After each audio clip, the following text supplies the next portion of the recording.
And away we go. It is the BCJ Podcast right here on BearcatJournal.com, brought to you, as always, live from the Cincy Light Studios and presented by our partners at the Holy Grail. If you're downtown, by the banks for any reason, baseball season just around the corner, pitchers and catchers have reported. Get yourself to the Holy Grail. They will get you taken care of. Great food. I love the pizza. It's delicious. And try the Reuben wontons. Those are a big hit as well. But an excellent selection up and down the menu.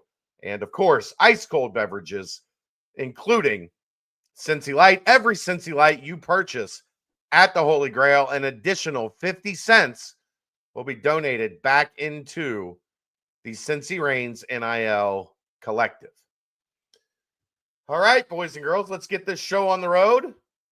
I know we got a win to talk about, and Dave and I will get there. I know, right? Dave and I will get there shortly as the Bearcats scored 93. Dave, I'll ask you first before we get started, Dave. Your favorite stat. Day Thomas is the first Bearcat to score 20 points in a game since the season opener when Simas Lukosius scored exactly 20 against Arkansas Pine Bluff. Okay. Or in the Utah and West Virginia games, Cincinnati made 39 field goals combined, and last night against UCF they made 38. Yeah, I mean that's pretty hilarious. But hey, offensive explosion. Yeah, that makes me nervous about the next game. they left all the good ones in Orlando. Yeah, but we'll get to that here in a little while. But for now, we are about a month away from spring football. The transfer class is on campus. Most of the high school class is on campus. And 2026, they're not allowed to talk about it yet, but 2026 recruiting is off to a good start. So we figured it would be a great time to not only talk to Zach Grant, who is a regular on this program, but also to bring in his trusty sidekick, Jack Griffith. Zach, welcome, gentlemen. How the hell are you? I'm great, Chad. Thanks for having us on. Yeah, obviously it's exciting times. You know, we have 13 high school guys here, and then we got our, now that Pat Gerd is here, we got our 15th transfer on campus, and 6 more high school guys get here at the beginning of the summer. And, it's a group effort. It takes everybody. Obviously, Jack plays an integral role in the transfer process. So it's good to get him on and talk about these guys. Hopefully the first of many appearances. Yeah, hopefully I don't overstay my welcome. Well, I doubt that'll be the case. I just need to know how many clearance protocols we had to go through to get Jack on. I know that was we had to get that one pretty high up the ladder. Did President Pinto sign off on it? You would have thought so after Stipe talking to me today, but we got it done, so I'm glad we were able to. I mean, you got Chad and I on here. You're not going to say anything worse than that comes out of our mouth. So, letting the dog out of the cage. Yeah, that's right. Well, let's kick it off. Technically, year 3 for you guys in the portal at UC. I'm not sure we can really count year 1. That's about as shotgun rushed a situation as any staff can get into. But let's go from last year to this year. Obviously, quite a few less guys so far. I'm assuming you find that to be a benefit. And just overall, your guys, goals, how you view the portal, anything that you've noticed different? Is it the same, from going from year 2 to year 3? How did you guys see this year mapping out compared to last year and what you guys were able to get done? Yeah, I'll start that. I mean, yeah, we felt like this was the second full portal period we were able to get done, where we had all our ducks in a row when it started. We were all here when the portal actually, began. Whereas that first year we kind of, I started at the beginning of January, so we were kind of missing out on all the good players to begin with. But, we've signed 71 players over the last 2 years who are still on the team. So like multi-year transfers, our class of 2024, plus this class and this portal class. So it's been quite a journey. We've flipped the roster, we feel like. And, like we always say in the portal, you got to hit the ground running when these guys go in. It is a mad dash. So the back end work that Jack does to scout, as many people as we can in advance really, really helps. And then our coaching staff embracing it and, being intense about making sure every single one of these players understands what we're about, understands the plan we have for them. Because ultimately, everyone talks about the portal being like an arms race of money, right? But the right type of football players that we're going after still want to know that they're going to make the next jump in their careers by being here. And if they don't have that, we don't really want them. If they're not about that and not about improving, we don't really want them. So I can let Jack kick it off on little differences between last year and this year and whatnot. But yeah, I'd say the biggest thing is continuing the culture piece of it. I think so many times you look at the ability of these players in the portal, and that's great and all, but like Zach said, they got to be able to come into our culture. And so our coaches being involved. And I think one thing we did a really good job of this year, off of last year, is having a plan for each person, and it's individualized. So a kid like Xavier Lozowicki last year, we're not telling that kid he's going to come in and start. We have a plan for him, ability to compete, but also develop him as a player. And I think we did a good job of that this year. Same thing is, hey, we have an individualized plan for you, and it's the best thing for your development. You're just not another cog in the machine. It's a little different. You're joining a special program that culture is the number one thing. So got to be able to hit on that, and I think we continue to do a good job of that. And I think it also starts with retaining the players that we need to. That's always step number one. We build a plan throughout the season as we're evaluating our roster for what we're going to go after in the portal. But if we're not able to retain the players we want to, that plan just goes by the wayside and we're scrambling. And the best way to have success in the portal is to have a specific plan, stick to it, and execute it as best you can. What does the process look like of making sure you're targeting the right guys when it's essentially speed dating, when it's essentially like, it isn't like high school recruiting where you have 6 months, 8 months, a year to get to know these kids and their families and do home visits and, get to know their high school coaches and all of that, where it's a mad dash from the day the portal opens until probably 4 days between it opening and you guys are already having kids on campus for a visit. Like how do you go through that process of making sure you're bringing in the right culture type guys while also sifting through, do they have the talent and can we get them and all the other things that go with it? I think one of the most important things is evaluating our sources of information. So that's the first thing. Where are we getting the information on these kids from? And making sure you look back in the past and see whether that's been good information or bad information. So building a Rolodex in terms of that, but then using our coaches, our players in our program, everyone that has a connection with them. And then for different players, it looks like different things. I think of Nolan Latulipi, the offensive tackle we took this year. I had a high school teammate that played with him at Albany. So that was like one of the first connections I had with him. Todd Sibley was a running back at Hoban with me. And I was able to talk to him about how he was as a teammate. Or you look at Christian Harrison at Tennessee.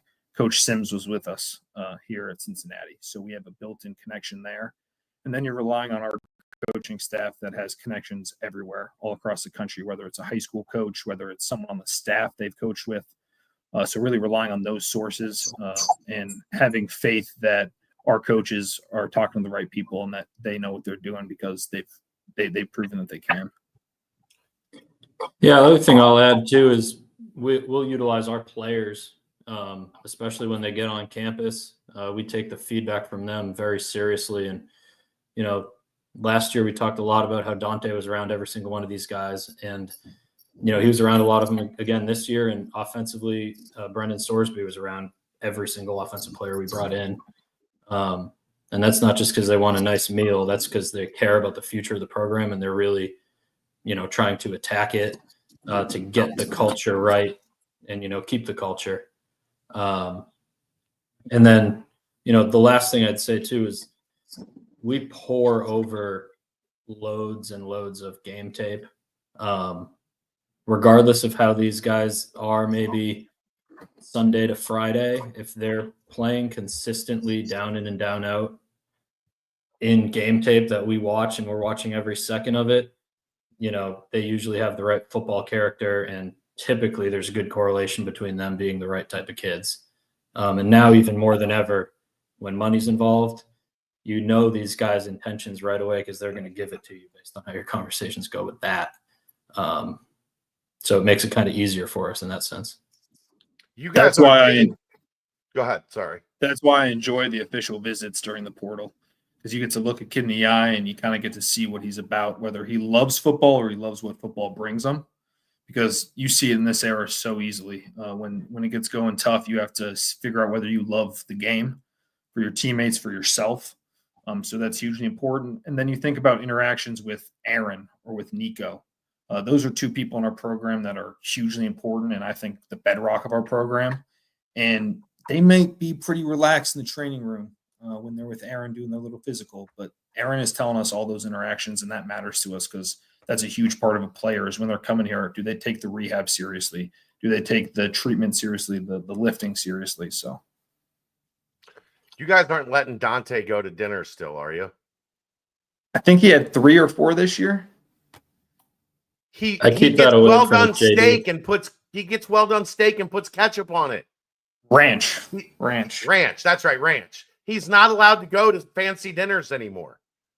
I stop judging when I see him bull rush the center. Yeah. We always like to say the players are all, treated fairly, but they're not treated equally based on what they've proven to deserve. And Dante gets the right to be treated differently. How do you guys balance 1-year guy versus multi-year guy?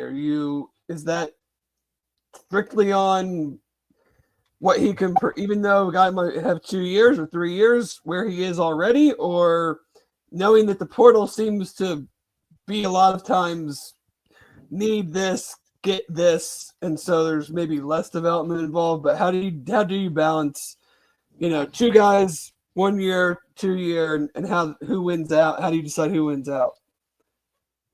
We still do value guys with multiple years. I know it's growing towards everyone believing that college football is like a free-for-all every single year. But what we do best is retain our talent so far. That's been proven the last 2 years. And that's a credit to our coaching staff and the consistent messaging through, Nico, Aaron, the staff, Coach Sat, et cetera. But we do care about it. Now, if there's a player that has, a lot of raw features and needs more development, we'll probably lean to not taking a 1-year kid like that, if we can avoid it. And obviously we're much more cognizant of the fact that a 1-year player is going to need a direct role. Like, it starts to go bad on your team culturally if you take a lot of 1-year guys and then you're not producing on what you told them in the process, right? And then there's different pieces to balance out the roster. We never want 35 guys in one class, and when they graduate, it's a total rebuild, right? So kind of if in one, out one, if we lose a guy and whatnot. But we definitely value multi-year players. Was there? Yeah. Oh, sorry. Go ahead, Jack. I was going to say the only big thing for us is if you're multi-years, you're going to try to bet on traits and getting them better through Aaron and our coaches, bet on the development of a player. And then the 1-year guys, like Zach said, less betting on traits, more of a proven player, plug and play, plug and fill into a role type situation. And I'll add, every situation's different. We're in a unique time in college football where there has been talk of guys who've never redshirted just having 5 years to play 5 rather than 5 years to play 4. So we were cognizant of that throughout this process. There are several guys in this class that would fit into that category, depending on when it happens and if it happens. You know, you look at a guy like Jeff Caldwell, Noah Jennings. Every receiver we took actually falls into that. And Nolan is a 3 for 2, so he would have 3 years rather than 2 if that rule passes. And not that drives the evaluation, but bonus. Those things play into it. Are there themes in, like, I know you guys watch what you have, what you think you're hoping comes back, what you feel like you may need to replace, whether it's through eligibility or transferring out? Are there themes you build, or is it really just like we feel like we're going to need this many at this position and we need fast guys, or we need this many at this position and we need, or do you have overarching themes for a class based on kind of what you know is coming and going? All right, I'll go on that one. So, in the high school class, we do stick with themes. Like, we're trying to build the roster a certain way, and that's through the main pillars of length, growth potential, and explosion.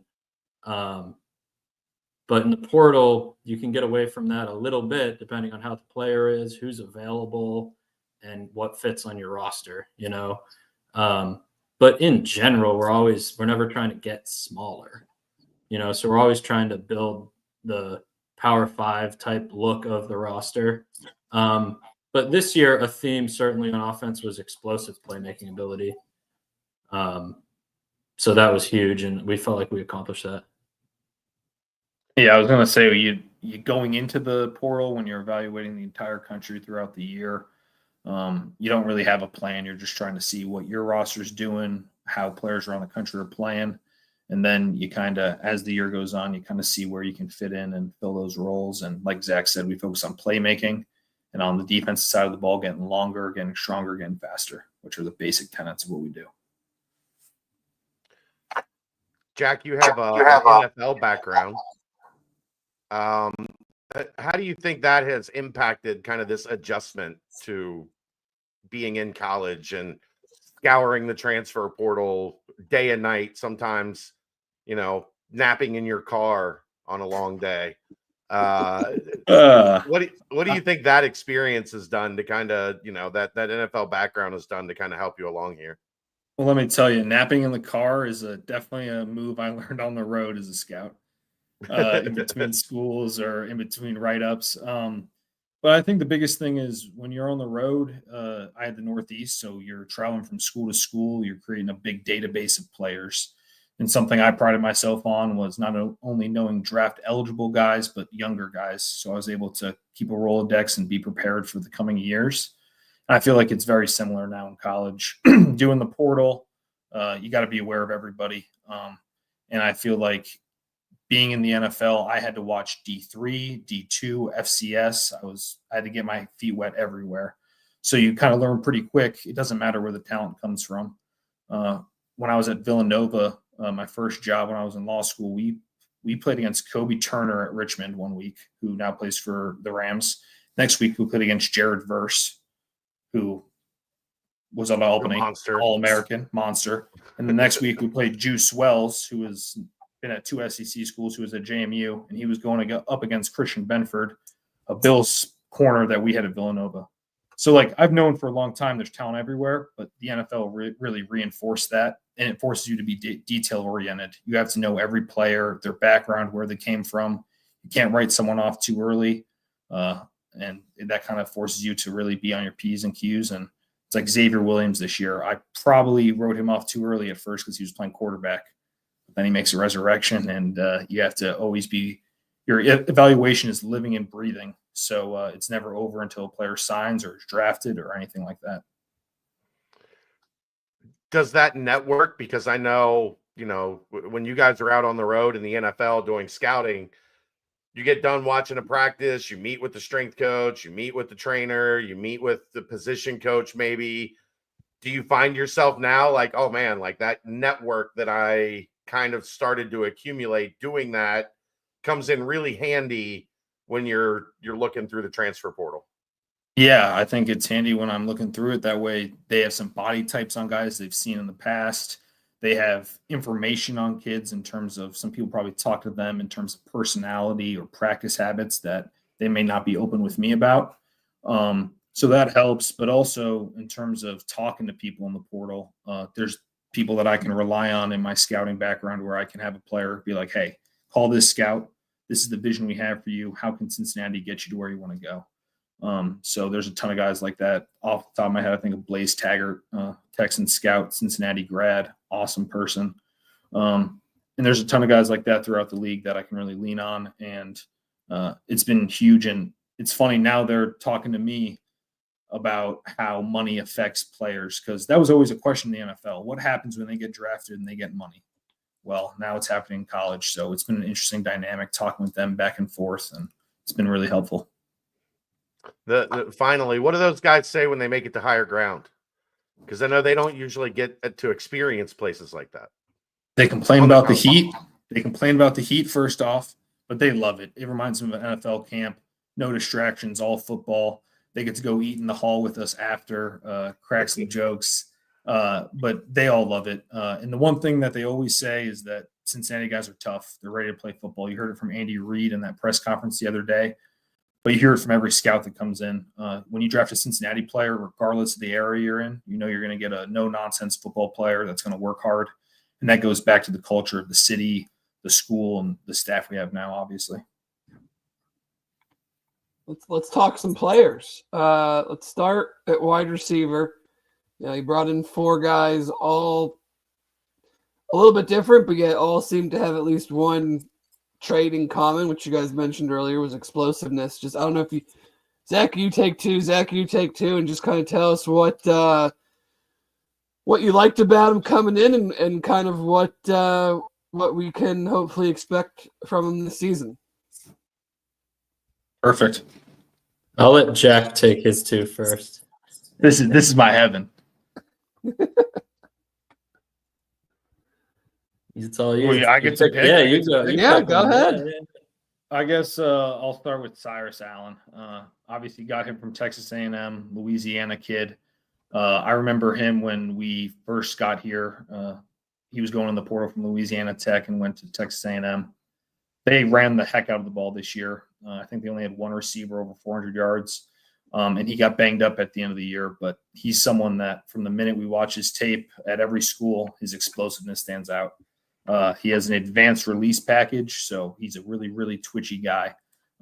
If you play man against him, that's where he's going to thrive, is being able to beat that, and that happens with his speed, his quickness, acceleration, and he's a tough kid. Can catch the ball, can play multiple spots.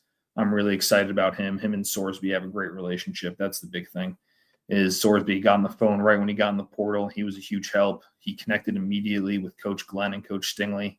And we kind of pushed to him like, hey, you've been to Texas A&M, you've lived that life. Come be a playmaker and a difference maker here. And he's been bought in. So I'm really excited about that one. Next, I'm going to take Jeff. Sorry, Zach. Jeff is coming from Lindenwood. I talked about the FCS stuff earlier. He's a kid where on tape you're like, is he 6'5"? And then you're like, I don't think he's 6'5". He's 6'3". Well, if he's 6'5", he's really special. So the whole time you're having that game in your head. And he's obviously from around here, from Louisville, Kentucky originally. And we got him on campus and it was like, oh, he's a legit 6'5". So then it makes you rewatch the tape and be like, that leaping, the running, the long strides, it's all very natural. He obviously coming from Lindenwood, a little bit strength deficient right now, a little skin and bone, 6'5", but he's already adding weight in the weight room. He's super explosive. He broad jumped 11 feet. So he's only going to get better. The coaching is going to be great for him. I'm really confident that Coach Glenn and Coach VJ can have him take that next step like Hendo took this past year in terms of route running. I think that's going to be great for him. He can play above the rim. He kind of adds an element to the room that those other 3 don't, in terms of with the natural size, big catch radius. He can go up there and get it. So he's going to be a fun connection to have, and his best football is way ahead of him. So.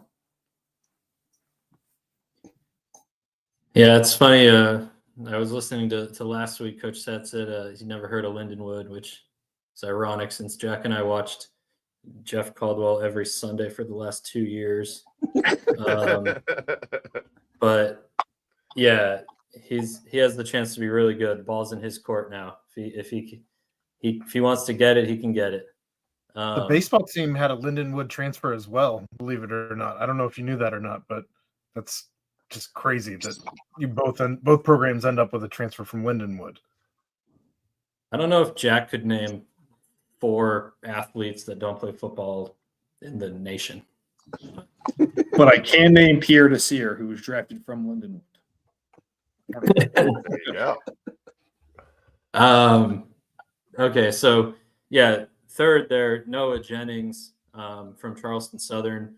You know, he's another guy we watched 2 years ago as a freshman. He had some accolades. They threw the ball a whole bunch. He had over 100 targets. And then this year, you know, they kind of changed their offense a little. He was more infrequently targeted, but the traits were still there. He seemed really polished. You know, he comes with another release package similar to how Jack talked about Cyrus. You know, he's clearly been coached on the way he gets off the ball. Great ball skills. We felt like he developed ball skills over the time in college. You know, he didn't come in there game one as a freshman and catch everything. He had a little bit of drop issues early, but that type of stuff indicates to us that he's really working hard to improve certain things that he can. And then, you know, we're watching him against a whole bunch of different teams. Like he could high point the football down the field. And then against Florida State, you know, he's making plays with the ball in his hands. We felt like he had a lot of skill set similar to Tony Johnson in that he can do a lot of different things. He's another relatively big body. You know, receivers don't have to be 6'5" to be big. He is 6'1", probably will be 195 pounds through this offseason. And then the last one there too, Caleb Goody from Colorado State. When we talk about we're trying to get speed in the room, and you look at the history of Coach Satterfield's offenses that were really successful and explosive, the common theme is that they had like receivers that could just roll. So obviously every team respects our wide zone run game and, you know, hard play action off of that with the fastest receiver in the country potentially. That'll work. So Caleb Goody has tremendous speed. I don't know if there is a player at receiver that's faster in the country. Certainly not one that's 6'1". So that's an elite trait. He'll own that forever. He still has to work on, you know, the finer points of being a receiver and develop his game, which was a big selling point too. Like, listen, you're going to be with one of the best quarterbacks in the country. You're going to get elite coaching here. If you become a well-rounded player rather than a guy that can just run, the sky's the limit. So, and then to your point, like we did get 4 guys that we felt like were different. That receiver, you're always trying to build a basketball team, you know, so got a point guard, Cyrus Allen, you know, you got a power forward, you could say, or I don't even know really how to describe them all, but they're all different. That's the point. And we're really excited about them. I think they had over like 17 or 18 or something yards per catch in their career collectively so far. And last year we had like 12 or 13 as a team. And it's not like we looked at that. We don't really look at stats much. We mostly go off the traits and the tape, but it was good to see after the fact that some stats backed it up. It's funny you bring that up because that is one number that, like, throughout the season, especially in the slide at the end of the year, I was looking at numbers and explosiveness comparing UC versus the rest of the Big 12. And like most Big 12 teams had 2 or 3 guys averaging 14 plus yards per catch. And we were, you know, we don't think we had anybody. Xavier might've been the most at like under 13 or something. Of course, several things went into the slide and the way that the passing game kind of broke down towards the end of the year. Why do you guys think that these guys, I mean, even with losing Xavier, like this group, you know, obviously there's some fine tuning that needs to be done, but like, why is this group, you think, better positioned to kind of elevate the passing game and keep it elevated and not kind of have the nosedive that we saw last year? I think it kind of starts with what Zach said, which is he described it as a basketball team. I described it as ice cream, different flavors of wide receiver. So I think it's important, depending on the team we get, we have different weapons to combat that. So when I think about Cyrus, like I said earlier, I think about a guy that can go out there and win against man coverage. Jeff, I think about a guy that can win against man coverage. He has some speed, but can win at the catch point with his height and length. And then you look at Noah, you look at Tony. Those are two guys that can operate in space over the middle of the field, in the perimeter, can do a little bit after the catch. And then Caleb is a guy that, like Zach said, has lead speed. So they all have different flavors, and you kind of force the defense to defend every inch of grass. I think that's the thing we didn't do at times last year, and it's mostly because of not being explosive enough. So like Zach said, we had to go get playmakers, and I think that really helps. You got to give the coaches and Sorsby the options to go attack against different defenses, different styles. And I think that's what those four provide. I want to stick on wide receiver, but off the field a little bit. I noticed a lot of these guys, they might just be a Twitter thing, but they shout out Coach Stingley as an assistant wide receiver coach. He seems to have a pretty in-depth, integral part of all aspects of this. And we get to talk to, we're very lucky we get to talk to a lot of the coaches, but we don't get to go down that far. Can you guys tell us a little bit about his role and why he seems to be able to gravitate to a lot of these guys, whether they're transfers or high school kids? Yeah, VJ does a tremendous job for us. Obviously, Coach Glenn is the offensive coordinator and receivers coach. So, as the OC, while Coach Satt calls plays, Coach Glenn's extremely involved in game planning and coming up with ideas and different schemes. So any staff that has a situation like that, you always want, VJ might be an assistant receivers coach, but we view him as a receivers coach, and it's important to have a really strong person there, especially, when there's an offensive coordinator as the position coach, right? So, the NCAA changed the rule over the course of the summer where there's no 10 assistants anymore. Like anybody can be a on-field assistant coach in the program. So everyone's kind of viewed as that. And VJ has a great ability to relate to both high school kids, but also especially transfers. Like I said at the beginning, we're selling a vision and specific plan for these guys. And a lot goes into that. Number one, you have to be on the same page with Jack and I and Coach Satt about evaluating the right ones that fit the right plan we want, and then show them how it's done. So like the cut-ups he makes for them about like, this is exactly what your role is going to be. The routes you run are similar to the routes you've run in the past or different. And this is why your skill set, works with it. So, he took a leading role there and really kicked it out of the park. And obviously there are a lot of guys went into it too. We mentioned Sorsby all the time, but definitely, to your point, VJ played a huge role.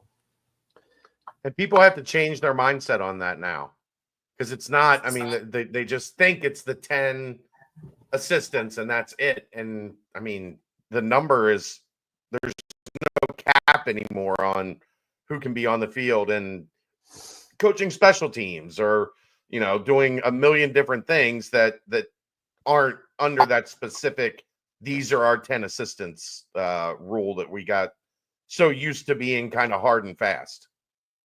And in the portal, it's all hands on deck. It could be an offensive player and defensive coach has a connection, or the whole staff is getting hit up by Cass or myself to text them. It's all hands on deck. So it's a ton of people that go into that. Stick on offense and go up front to the offensive line. Two guys there so far. How you guys, again, take it how you will. Let us know about a couple of those guys. I'll take Nolan, big Nolan from Albany, a Canadian kid. You would have absolutely no idea when you meet him. A little bit of a country attitude, 6'7", came here 290, I think he was on the OV, Zach, somewhere around there. This is a kid with great growth potential. He started as a true freshman. First time I saw him was the first game of his career. I was watching Marshall and Mike Green. And his first career start, welcome to college football, was going against Mike Green. So top 10 pick Mike Green in about 2 months. Correct. So that's when I first watched him. And then I actually watched a lot of Albany that year. They had a quarterback, Reese Poffenberger, who ended up going to Miami and is at North Texas now. But we were watching them throughout the year, and he was a true freshman, and he popped a lot of great length, great size, great feet. He battled against Mike Green that year, and then they played West Virginia this year. So when we watched West Virginia, I saw him again, and he played well. Again, a kid that you can't wait to hand to Coach Cardwell and Coach Nico because you see the potential is through the roof. It's really just a matter of adding the strength, getting him in a legit college weight room and nutrition, and then letting him, Coach Cardwell, go to work like he did with John Williams and DT and Kandra, just getting better every day, which is the exciting part. None of what we do matters unless you can actually have faith in it all works in unison, and it works perfectly here. So he definitely seemed like when I watched a little bit of him, like he can really move. It's just a matter of how quick can he get up to speed and how much weight can you get on him and how quick can it happen? Because, I mean, the way he gets out on some of those wide plays was pretty damn impressive. It's fun watching in these winter workouts. It's one of the things you're like, oh, wow, that was impressive. He can really bend. He can really move. Like you said, he's drinking from a fire hose those first 2 weeks with Nico, as I'm sure you guys can imagine. But he's kicking butt, and it's fun to watch him get better every day. Yeah, once he improves his anchor, it'll be scary. I can bend too, but usually just like this. 2 different types. So Taron Tayo is the other guy we've taken so far. He, he's from Ball State. He's got 2 years left. We've been extremely impressed with him, over the last 2 years again. Like, he was forced to play tackle this year. He's definitely an interior player. He knows that too. I think he was right at 6'4", 325-ish pounds. He probably can be 320 to 330, depending on, how this offseason goes. But we felt like for a big guy, incredible balance, the ability to displace people at the line of scrimmage, good feet, tough as heck, played through some not injuries that would scare us in him moving forward, but injuries where you could miss a game or two, and he just never missed one. And that's a core tenet of an O-lineman. So we saw him play multiple positions, do it at a high level, rarely got beat. We viewed him as a guy, if he had 3 games left in his career, we'd take him. If he had a year left, we'd take him. He's got 2, but he's a plug-and-play starter. I think he'd probably have started on our offensive line last year.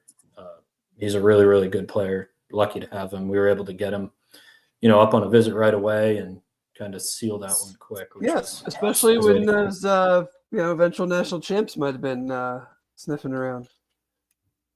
Oh yeah, we're always cognizant of what Tony's up to up there. Yeah, and when I looked at him. Oh, sorry. Go ahead, Jack.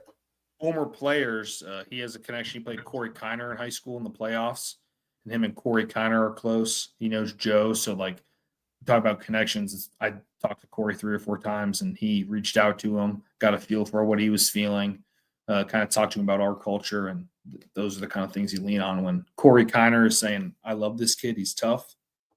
Probably tough.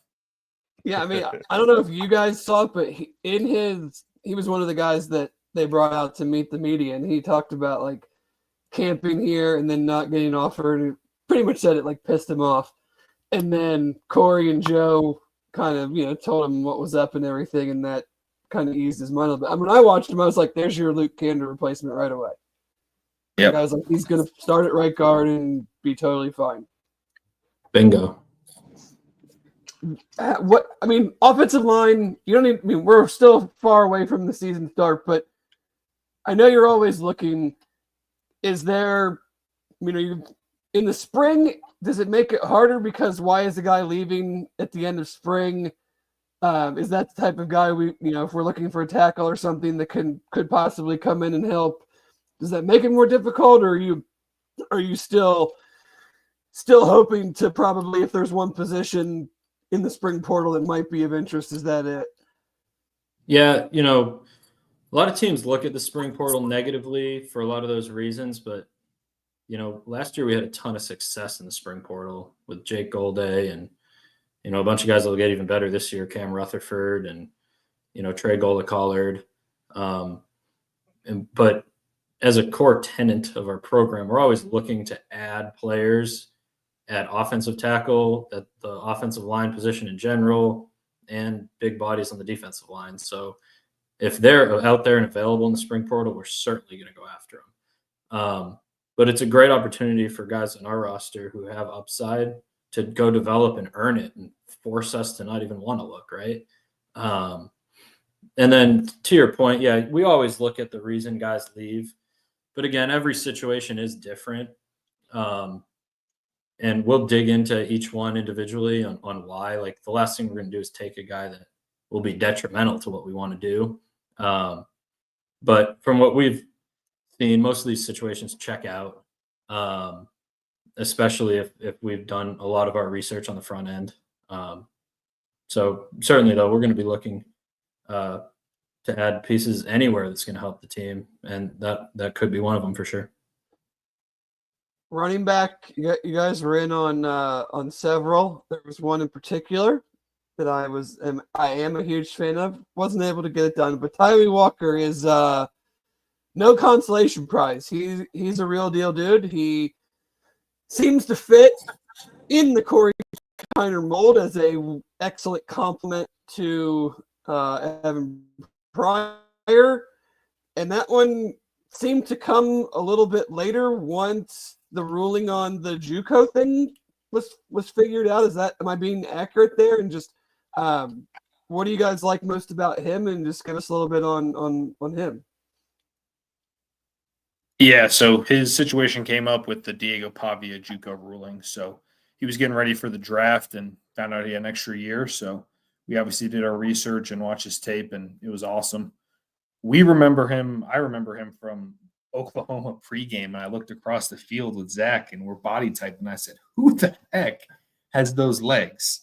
And we laughed about it at the time. And when you guys see him in person, you guys will understand. His calves and quads are crazy. So we noticed him then, and he had a great year last year. He, like you said, fits that Corey type mold where he's a big, strong, powerful inside the tackles runner. What I like about him is despite being an older college player, he has a younger training age. I'll let him tell the fans his story himself. I don't want to ruin it too much, but he didn't really have the traditional college route. So he went JUCO and then walked on at Oklahoma before Wisconsin. But what I'm excited for is, like, he talked to Nico. He's eager to learn and change his body a little bit. So he came in like 225. Just working on his flexibility so we can continue to get more explosive side to side laterally. But he's a strong, tough runner. And that's exactly what we need with Evan. Smash and dash, a little lightning and thunder.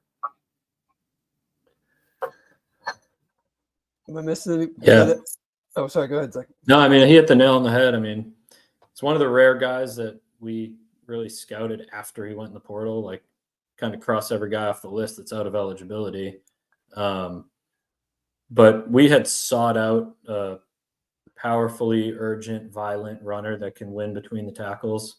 It was kind of the main goal at running back, knowing that we got Evan back and, Manny is going to continue to get better. We're really, really high on Zion Johnson, who's here right now. And those guys can take it the distance from anywhere.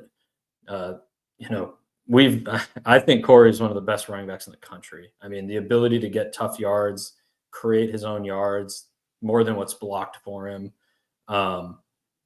especially in short yardage situations. If we don't have him or a guy like him next year, it'll be hard to continue to move the chain. So there's the one position we're kind of willing to give up a little bit of our model of let's go get explosive playmakers for a guy that's just going to get out these tough yards. And Tawi's also showed the ability to, rip off chunk plays in the Big Ten too. So it's not like we're dealing with a fullback here. He's a really good running back. Yeah, he also put a guy who now is an SEC corner on his ass in that Oklahoma game. I don't want to make anybody mad, but I don't think his parents are watching our podcasts anymore. Great pass protector. Great pass protector. Yeah, we're happy to have Towie for sure. Always a good thing. Last guy on offense, the last portal guy, Patrick Gerd. I feel like is, your prototypical get down and dirty blocking tight end, but tell me there's more to his game than that and what you guys liked about him. Yeah. So obviously Jack and I were there at Ohio State with him. So I remember him a little bit from there, obviously in practice, and, the character of him and the way he goes about it. Kind of forgot how big he was.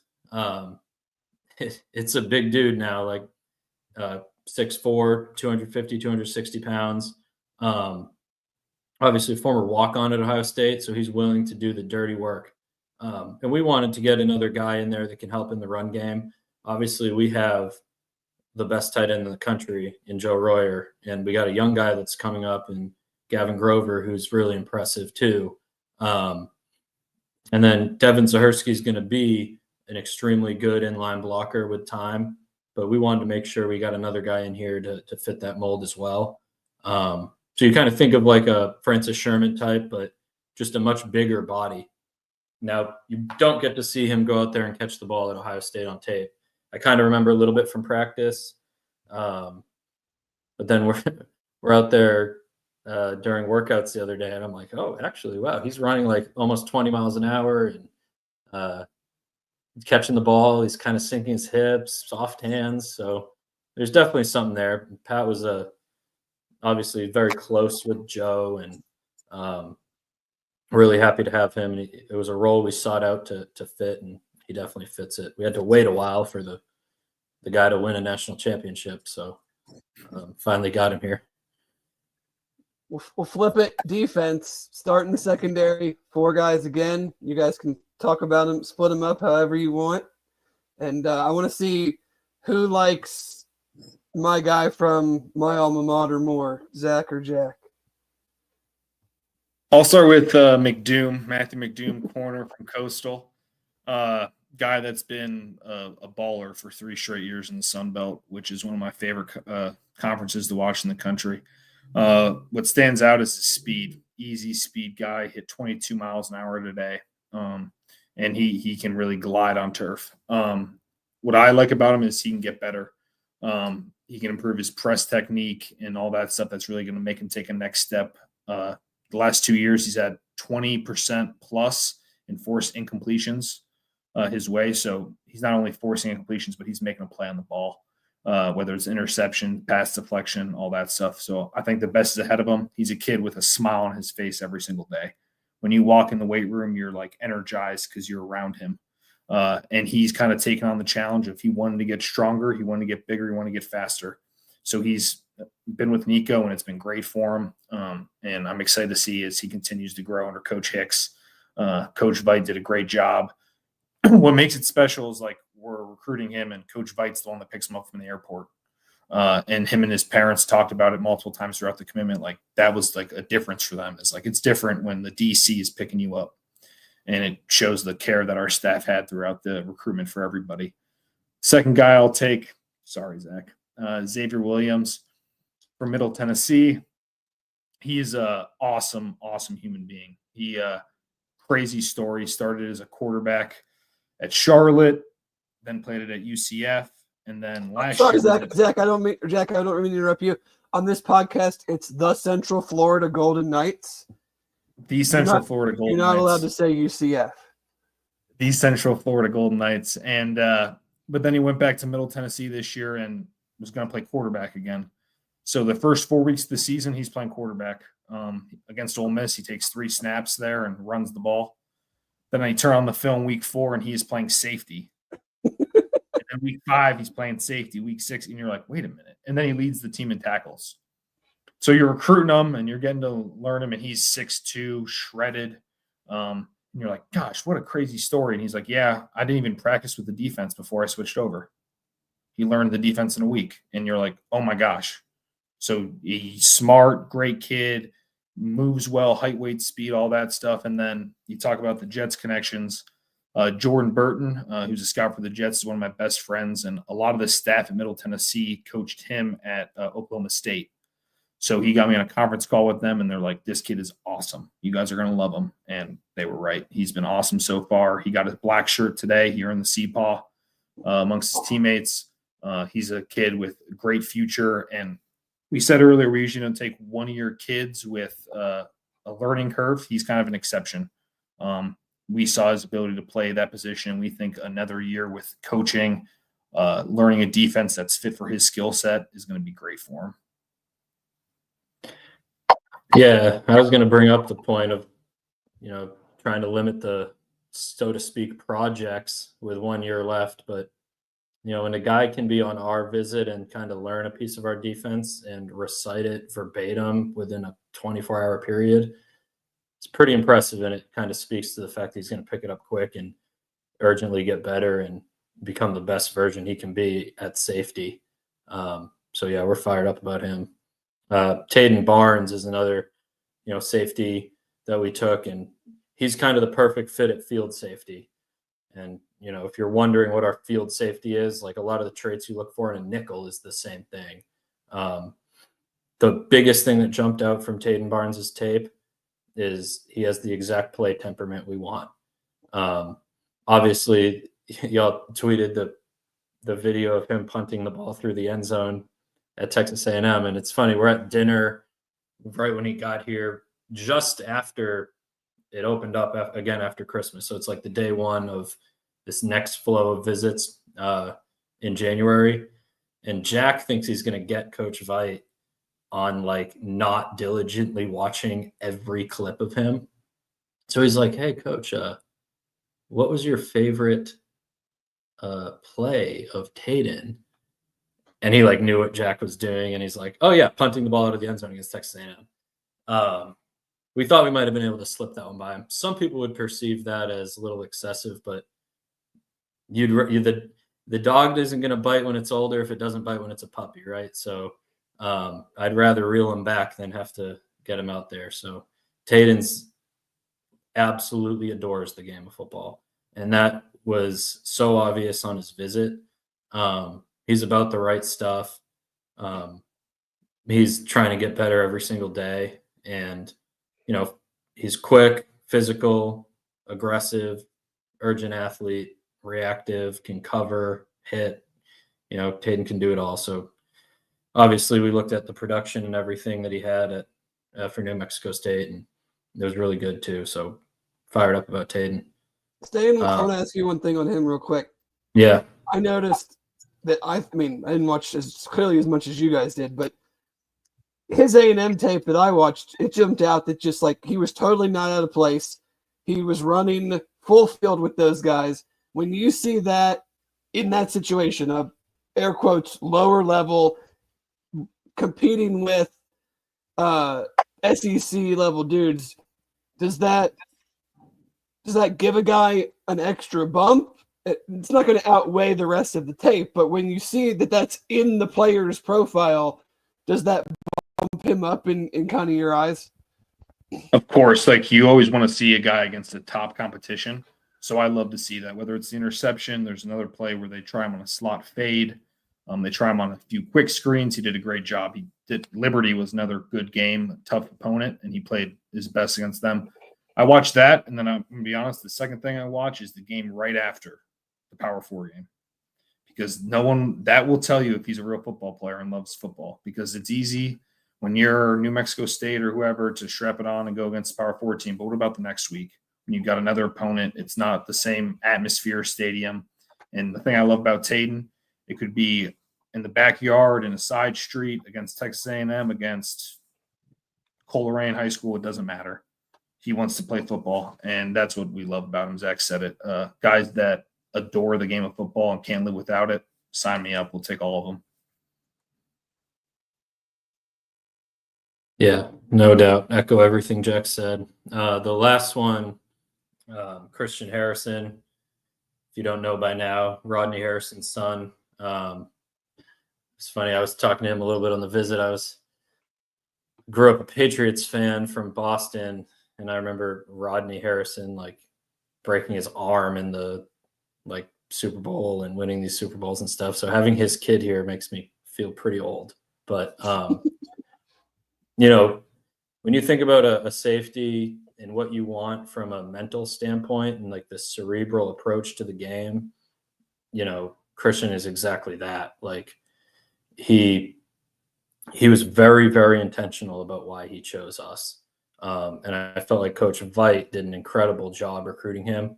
He was actually one of the unique situations in the portal where, you know, he went in right as it kind of went dead initially, like after that first 2-week wave, and then it's like a week and a half dead period during Christmas break, basically. So he goes in, and we actually had like 2 weeks to recruit him and get to know him, and sell him on us prior to him taking visits. And he had a visit list lined up, and he was supposed to go to like Ole Miss, Indiana, a couple other schools. Yeah. And really the defense that Coach Veit sold him on and the fit he has in here and being able to be used as like a Swiss Army knife and a chess piece and the versatility that we saw on tape to allow him to do that. Because again, we're not just going to tell anybody they can do that. It really resonated with him. And so credit to Coach Veit and Coach Sat for really selling that vision. And as a player, you know, we feel like he started out as a corner early in his career, has traits to cover. He's obviously played a really good competition throughout his career. He's a solid tackler, very intelligent, heady football player, and he has SEC production. And, you know, we do think he has the ability to play all different 3 safety positions back there. Fired up about him as well. You guys brought in go ahead, Jack, if you want to add something. I was going to say, he mentioned in the press conference, Christian, about Coach Veit and how he texts him all the time. Maybe that's part of the reason he committed. It was too much. And it's like, that's the way Coach Veit was, the whole portal and our whole staff really, really aggressive, making sure, especially during that week and a half period during Christmas break, it can be tough. You're juggling portal, family, but our staff did a great job, and you can see the results from it. You guys brought in a lot of DBs in last year's high school class, and especially at safety, I feel like there's several guys. I mean, obviously, Sanks got the very early playing time, but there's many others that I know you guys are high on. How do you balance letting the young guys kind of, lack of a better term, take over versus now bringing in 3 guys and not upsetting the apple cart, so to speak, or delaying development? Or is it just, hey, guys, we got to win, and these guys are really good, and go beat them out? Or, you know, how does that dynamic work of up-and-coming guys versus incoming portal guys? Yeah, number one, we look for guys that are versatile. So a lot of these guys can play a lot of different things. Logan Wilson can play corner. He can play field safety. You know, Sanks could play star. He could play boundary safety. Cuevo Sabor is another young guy that's going to be really, really good, and he can play star or boundary safety. And we felt like, you know, both Christian and Xavier could both play multiple positions in the safety part. And then, you know, Kai Stokes is another guy that has position versatility and is still a young player. But yeah, it's a luxury to have good players. You know, this is a situation anyone wants to be in, right? But our players also understand that we are going to bring in quality competition for them to continue to get better. You're only going to get better if you're playing good players in and out, and you have good competition to go against. And since we recruit the right type of players, that's what they want. You know, Jaquan Sanks doesn't want us to go bring in nobody to push him, but he's also confident to know he's going to play no matter what. And then what really allows us to take that approach is that Coach Veit is going to play a lot of guys. And we learned that last year. Like, we're not getting through a season without playing a ton of players. And by nature of our defense, like, everyone says there's a 7-man front, right? We're literally a 6-man front. So the safeties need to be fearlessly filling downhill. And it's a violent sport. It's a physical sport. Guys are bound to get banged up. So we do actively and intentionally try to build quality depth back there. But getting the right type of kids is huge. And we don't promise them anything. They just want to play football. They love being around the guys, and they know being here, they can feel themselves getting better. The worst thing we could have done all off season was made sure Logan Wilson was finishing first in all the mat drills and sprints again. You want to bring competition to the room. It brings the best out of everybody, and you can see it in the mat drills, like Xavier versus Logan. It's a fun matchup. Those are two really good athletes getting the best out of each other, and that's how you improve the roster year over year and get better. We'll go to the edge guys, 2 edge guys, probably the 2 guys I know the least about. So I heard one of them doesn't even have a cell phone. Is that an accurate statement, or is that like some mythical thing? No, that was sure at the time of his recruitment, which did help us out a little bit. We're speaking about Jalen White McLean from Old Dominion. Awesome human, quiet, loves to work. All he does is cares about football and getting the best out of himself. Like you said, he didn't have a phone, so communication was a little iffy. He had to go find different ways to get in communication with them, but we got him here, and you look at him and he fits the room. He's height, weight, speed, looks the part, really explosive, and he's come here and already added weight. He's going to be a guy that comes in and immediately looks the part, and you go, oh my gosh, that's a grown man. And that's how we got to take the next step, is getting more people like him and more bodies like him that can not only stop the run, but also get after the quarterback. I think so many times people talk about quarterback, they think of Myles Garrett bending the corner, but the quickest way to the quarterback is point A to point B, right through somebody. And that's how Dante wins. That's how we expect Jalen to win. And he's only going to get better under Coach Walt. Talk about a relentless recruiter who sells Cincinnati perfectly. It's Walt Stewart. And it allows us to go get players like Jalen this year, CJ, and then talk about Cam last year. He's a guy that's going to take a huge step for us. So we're excited about all of them. CJ, I guess I can talk about a little bit. Virginia Tech. He played a little bit less this year, got stuck in a rotation with Antoine Powell-Ryland, who's going to be a top 15 to 20 pick, had like 16 sacks this year. But we know him through Derek Canteen last year, who's at Virginia Tech. He spoke very highly of him.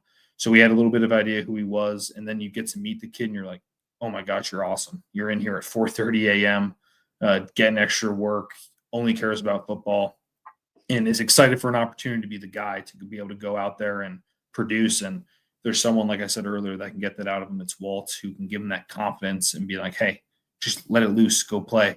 And we're excited to see him. You see him running out there hitting 20 miles an hour at 6'4", 255. You're like, oh my gosh, that's a heck of an athlete. Yeah, we felt like he was massively underrated. Sorry to cut you off again. No, His you're lag fine. is funny story too. He was another guy like I had recruited a little bit when I was at Western Kentucky. He had like a credit issue out of high school. He had transferred into Mallard Creek late, but so he was a non-qualifier, and he went to Marshall as like a prop non-qualifier, and they cut the program under Coach Huff. They had like 4 guys go Power 5. It's crazy. So we're trying to get him at WKU, and he ended up going to Virginia Tech. I remember the first time I texted him, I kept up with his career. First time I texted him when he went in the portal, he knew exactly who I was, which is like, wow, that's crazy. Like, you must be a really good kid to know who I am after 4 years. But we feel like he's really, really traded up. Has every facet you look for to be a pass rusher, and he has shown it over the course of his career. Sometimes guys are in situations where they're behind legit NFL players. So it took some digging to really figure out that he was the guy we wanted. Took some extra tape work to make sure, but It's kind of shown since he's been here. We're fired up about him. You guys talked retention earlier, and we have seen a high, even with, probably not meeting expectations. You haven't had this massive, door guys leaving. Does that mean that in the spring you'll still try to be active, but the number's probably going to be fairly small? Yeah, I'd anticipate that. I hope so. But I do feel like that's the name of the game. We're keeping the guys that are Bearcats, the guys that are proud to wear the C, that represent it the right way, that go about their business. And there's less roster turnover when we're able to retain those guys, and it should be a little bit less in the spring, hopefully. Yeah, I mean, over the course of the next couple months, like, these players all have the choice to earn or not earn the right to wear the CPAW. And I think one thing that really drives and motivates them is that they've seen our ability to replace them rapidly.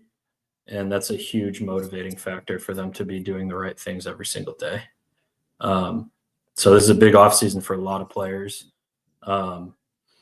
And we always will look to improve the roster any way we can, but it should be definitely a smaller portal class there in the spring, if only a small few of them. But like Zach said earlier, keep the spring portal window around. Does the Bearcats well. Yeah, I was going to ask you guys, with the talk of like moving this stuff around, what are your thoughts on like shortening it to, what are they talking about, 10 days and post national championship? I mean, do they talk to the people that are actually involved in this when they come up with these ideas, or what do you I can tell you in trouble, Jack. Don't get yourself in trouble. I can tell you one person they don't talk to, and that is the academics people, which they should be, because if it moves to post national championship, we're running into issues of getting people into school. Yeah, how do you, I mean, so I know they don't talk to them, and I don't know anything else. Yeah, I don't know how that would functionally happen. Now, I will say this: I haven't paid a whole bunch of attention or care to what may or may not happen, because the only thing I know is that some will change. We'll react to it the best we can. right. I have no problem with them shortening a window. It just, we're going to have all the players evaluated anyway, so it doesn't make it any harder. Right. I'm all for player movement and freedom for the players. Like, I think our culture that we've built and our consistent messaging to these guys simply about being the best version of yourself, that's literally all we talk about with them. That resonates and that's consistent, and we're not lying to them where they're going to leave after the spring. So I'd like every opportunity to improve the roster at any time. That's always been our stance. You guys had I know you're not going to be able to talk about individual players, but you had a junior day last weekend. Just what goes into a junior day? How do you think it went? Is that a huge day in the grand scheme of recruiting? Is it more of an introduction day? How do you guys view a junior day like that? I'll let Zach go because I don't do high school, but I will Right. say this. I'm amazed by the body types we bring in every time. Carter Wilson is the best in the country in terms of helping identify talent, bring talent to campus. It's impressive whenever he brings guys up. Yeah, Carter doesn't get as much credit. He's not all over Twitter like Jack is, but Carter does an incredible job of finding players at all points in the process that either will be ranked really high, or it's too late for them to rank them and they should have been. So but yeah, to answer your question, a junior day, it really depends on where we are at with the specific player. It's all player dependent. If a guy's been here for a game or had come to camp or has been here a couple times, we'll tailor what they see a little differently. But for the most part, they understand that this is one step in the recruiting process. They're going to see a certain amount of things here, which is always limited by the size of the group, right? But one thing we were really able to show them this time was the progress of the new practice facility and indoor facility. So, this thing can't come soon enough, and these guys have never seen it before. So it's one thing to show them a picture, but it's another to actually let their feet be in where they will be. And the progress they've done is incredible in that. Like, you walk in, you feel like it can be done pretty soon. So they're able to really see it and envision themselves there. And I think that really hit it off with a lot of the guys. But they recognize that it's just one step in the process. You come back to spring practice and you get to see our coaches coach, and then you get to go to an OV and you get more personalized attention. And,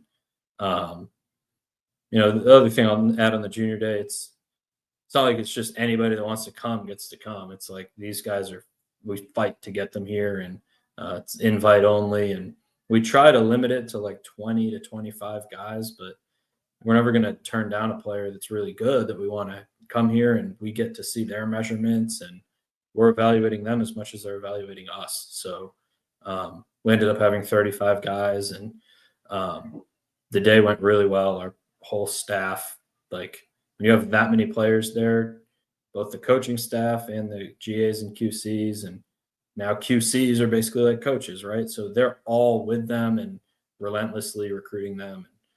So yeah, it was a great day. How much do you miss the photo shoots?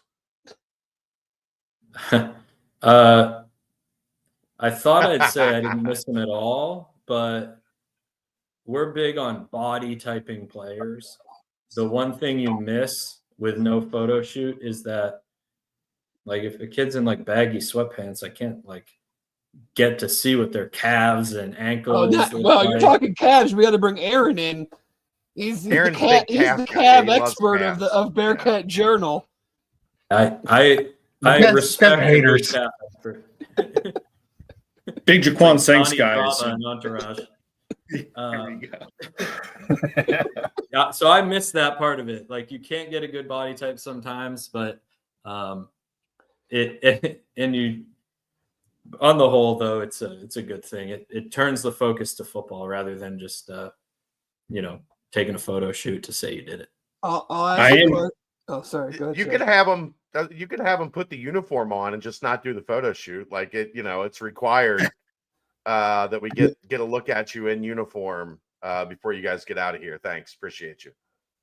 Not a bad idea. Still be against the rules. One of my favorite things. What rules, Zach? What rules? Also true is whether they choose to do a photo shoot or not. I kind of like seeing which transfers do it, which ones don't, because they kind of know by then it doesn't really matter. Are you about football or are you not? So I kind of like seeing if they choose to do it or not.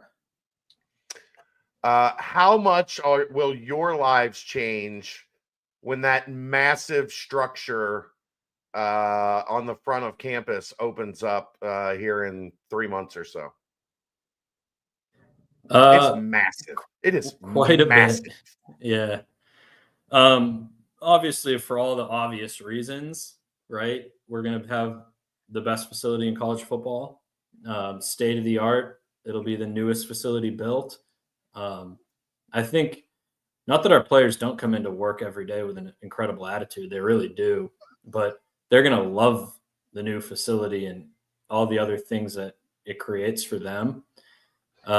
Just a funny little anecdote that it'll change the recruiting staff's day to day quite a bit, because right now we're on the 4th floor of the Lindner building and the coaching staff's on the 7th floor.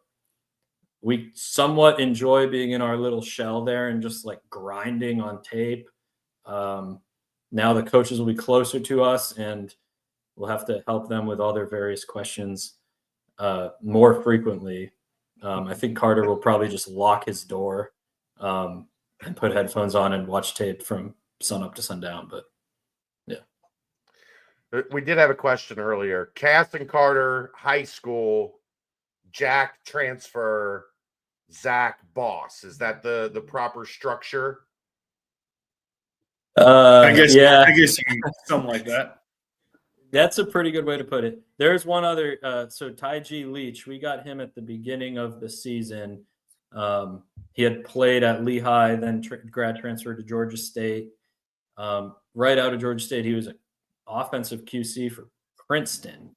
But so we were able to get him, and he works with Cass and mainly communication. And, Cass and Taiji help with transfers too. Their job is once Carter for high school and Jack for transfers decides we like a player, it's like, get them right now. Portal happens so fast that me and Jack both have to be doing kind of both at the same time. Like you can't really have a process of handing it off to anyone at that time. It is literally like all hands on deck. So we'll have a group chat with everybody involved and just texting from both communicating with our staff on what to say to them and what the recent communication has been with the players and communicating with the players pretty much all day.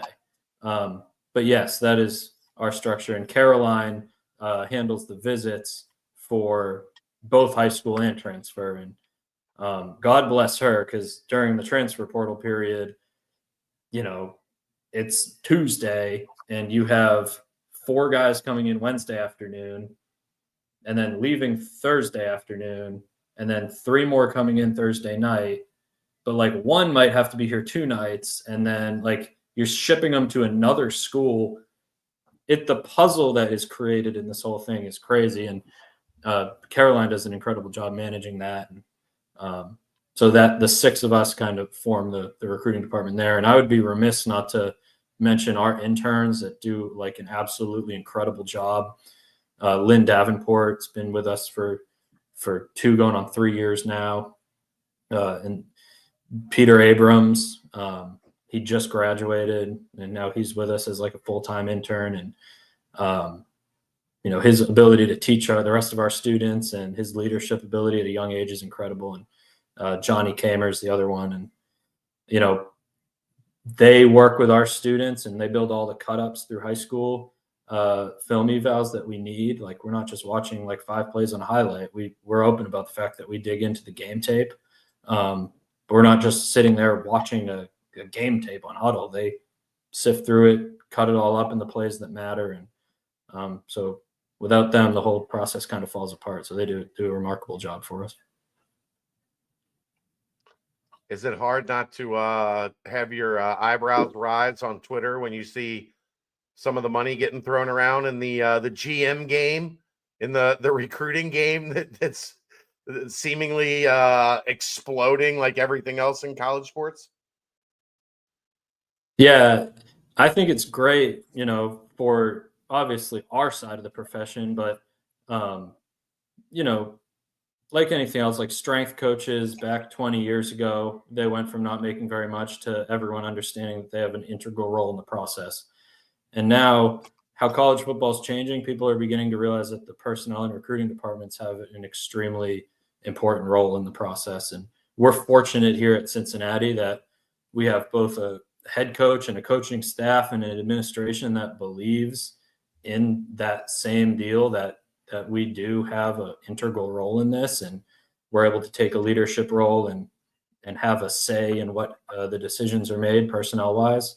And that's really what kind of drives, I know, Jack and I to really stay in this and do it. Like we're not just a little cog in the machine. We feel like there's a real role for us and decision-making capabilities. And I'm happy for anybody that, goes and makes a splashy, big amount of money that you see on Twitter. I mean, that's going to eventually trickle down and help everybody in the long term. But, everyone, I feel like in our side of things, for the most part, works really hard and deserves it. And it's good to see some people get representation there. This show is good for that. Like a lot of people that have been on this show are making a lot more money now than they were when they came on this show originally. Yeah, just not the 2 guys that have hosted it for 500 and something episodes. No. 467, Dave. 467. We haven't hit 500 yet? No, not yet. 467. It's a lot of episodes. You know how just like the agents in the college football world are, you should have latched on early and gotten your percentage. something like that. Yeah. Yeah. We're gonna put Aaron in charge of episode 500. He's got to reach out and get all those guys that are making a lot more money now back on the show to talk to us one more time. Zach, I'll ask you because Jack said he's not going to answer any high school questions, but the thing that we get asked the most about. I was kidding. I know the thing that generates the most talk is recruiting the city of Cincinnati and the surrounding area. Obviously, you can't go into players, or I'm not going to ask you to be like, say why it's easy, why it's hard, but just take us through like your guys' philosophy now that we're into year 3, the city, the relationships, and everything that you guys do. Because I'm not going to be like, why don't you recruit Cincinnati better? Like, that's a dumb question to ask. But just what is it about Cincinnati that you guys have found, and how do we get more kids to stay home? Because empirical evidence is that when Cincinnati's good at football, they've had a lot of Cincinnati and Ohio kids. I say that knowing full well that, like, I'm from this area my entire life, and I had no interest in going to school here. So I know that I'm not the only person that has felt that way. So how do you try to keep the hashtag hometown hero, knowing that kids like me are out there and what we have to do to get more kids to stay home? Yeah, no doubt. That is always priority number 1 in high school recruiting for us. We scout the heck out of Cincinnati, and then we recruit the heck out of it too. Now, this class, we just got a commitment from a guy from Cincinnati, and we're really excited about it. The unfortunate part, there are certain high schools in Cincinnati that just haven't sent players here for a long, long time, and you can speculate on why, but ultimately, I think a big thing that'll change the narrative there is that us starting to win, which we're going to do at the Power 5 level, will just give us credibility amongst people in the city. And the other thing is, like, the university kind of changing from being what like people know as a commuter school into a legitimate university that's like grown at a rapid rate. It legitimizes it for a lot of people that were to just say like, yeah, I'm not going to Cincinnati, or, oh, I want to leave. Like, and the indoor facility will help that as well. You walk into the facility that we're at before or at currently, and it kind of reinforces the fact that you're a little bit less than, but we aren't. And the new facility you're walking into is going to show that we have the best in the country here, and you don't need to leave to get it. But the relationships continue until they're done with college. I mean, we've had a good success bringing guys back here. And then the last thing I'll add too is like, there is a certain standard of player we recruit, and we categorically will not go below that standard just to get a guy. So if there's a class where there's 1 kid from Cincinnati that's good enough, or there's a class there's 40, that's going to dictate who we go after and how many we sign. The tragedy is when we have guys committed from the city and they decide to go to teams that are no better than us. And we think we just have to do a better job, as a staff, of continuing to sell the vision of what we're doing. And then we got to win games on the field to prove to people that it's real what we're doing here, and make it cool to come here rather than just, I want to get out. Hypothetically speaking, if you were to bring some kids back here that went elsewhere out of high school, and then they come back here and they have success, would that potentially open doors maybe at that high school that maybe weren't as open before? Hypothetically.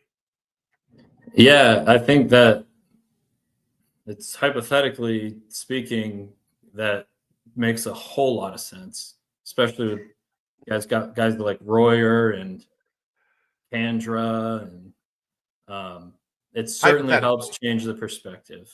Yes. And we're going to continue to recruit the crap out of Cincinnati. I mean, there are a lot of players in this class, whether we've offered them or not, that we really like and want to see their progression a little bit. And there's a lot of guys we have offered that we're going after hard. And like I said, we're certainly aware of it. Like we're not shying away from the fact that the last couple of years we haven't signed kids from here at the rate that which we want. But the worst thing you can do is just sign them to sign them just for public perception. Like we care only about like what we do and our internal factors. Like there's no external factor that's going to change the decisions we make. If you're insecure along those lines, eventually you're just going to get beat. What makes you like trendy and the place to be is being you, doing what you want to do and doing it at a high level. And eventually they'll come to you. And like, you can say what you want about our success or failure so far recruiting the state of Cincinnati. We're going to have more success going forward. And I think we got the right people in place to do that, starting with Coach Veit, who's taking the lead there in the city. And I envision us having a whole bunch of success here soon. Is 26 a good class in the city? Yeah, I think so. I think so for sure. Obviously, you can't get into specifics, but No. Both in Cincinnati, I think there's a lot of players that we're going after. I don't think it's not like we could sign all 20 kids in the class from the city, right? But I think definitely there's a good amount of players that fit that criteria. And there's a lot of guys versus like last year where there weren't that many that we were going to be evaluating through now till June or put them on the list where like players are either going to get better or worse, right? So like as we go through the process right now, we're offering you or we're putting you in a pile where there are certain factors we need to see from now till June that could get you an offer. Or you're in a pile of 70 kids that we're senior evaluating and 68 of them are not going to be good enough and 2 are going to rise to the top. So certainly there's more kids in that category than there were before. And history shows the way we high school recruit, that's going to prove itself to have more guys. The other thing too, the Ohio this year has a lot of players up front on both sides of the ball that are good quality players. And obviously we want to build the team on the lines of scrimmage, and it really helps when they're close to home in that category. You good, David? I think so. I mean, we took almost an hour and a half of their time, so It went by fast. Just some And I guys didn't get talking in ball. trouble. And I didn't get in trouble. We're all good. I mean, I don't know. I we'll wrote some back. stuff down. Yeah, we're gonna have to go back over the tape, kind of. The eye in the sky doesn't lie, so I can live with it. We Jack appreciate can both also of do you high coming school on. recruiting too. Don't let No, him. I was going to fool say you. that. I was going to say that we have a lot of banter back and forth and collaboration. Like Carter is a Rolodex of football players. You can name a kid, he'll tell you his exact height, weight, high school, arm length, everything. So there's a lot of time that I missed out, like when I was with the Jets or at Villanova. So I don't know a kid. I'll say his name. He'll be like Camden County High School, blah, blah, blah, blah, blah, blah. And you're like, all right, perfect. He knows his background, everything. So, and I try to help out where I can. So it's a perfect mix. I do have one question, one more. Yeah. Because you are allowed to talk about early enrollees.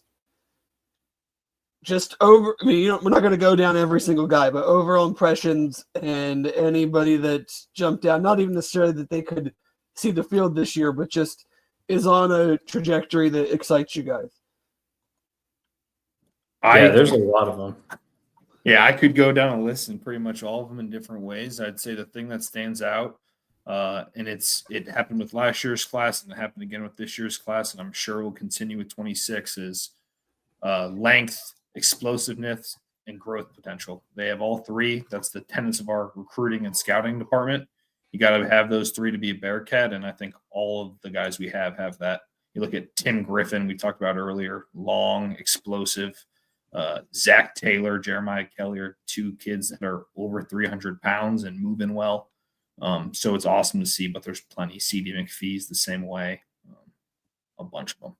Yeah, we had Jack and I were watching the team workout today, and it was either like a stretch line or some running form type exercise they're doing. And the back row had Jeremiah Kelly, Zach Taylor, CD McPhee. I think Marquez Parker was back there. And then right above them was Tim Griffin, Cam Rutherford.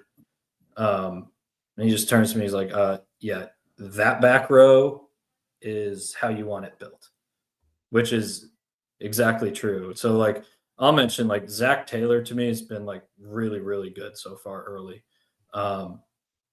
He's 310 pounds, moves really well, coordinated, balanced, like literally you check the box and everything you want in O lineman, he has it so far.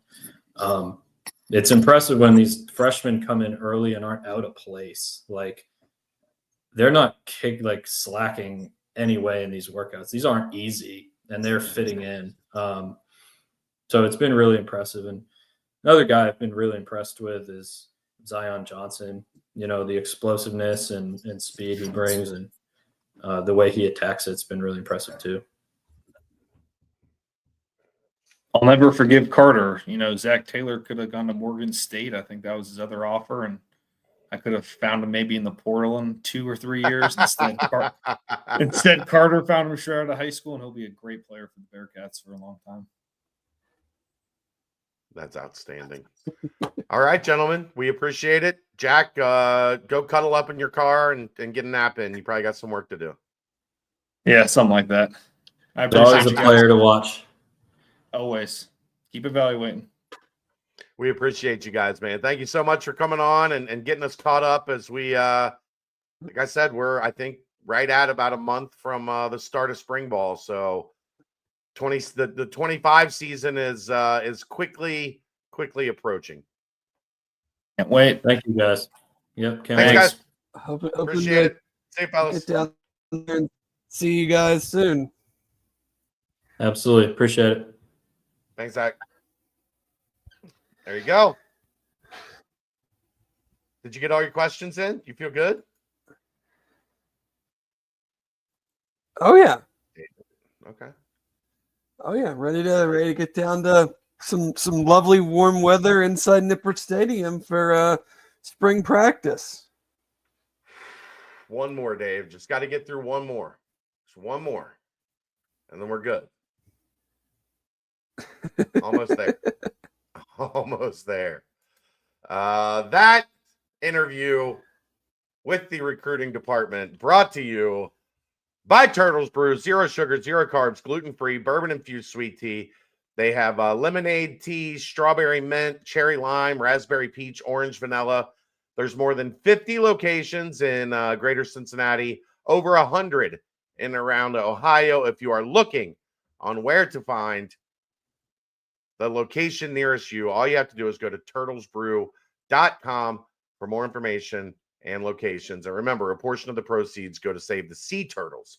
Also, if you have a business looking to jump on board, we got a couple openings with the turn of the new year. A couple advertising spots open. All you got to do is hit me up.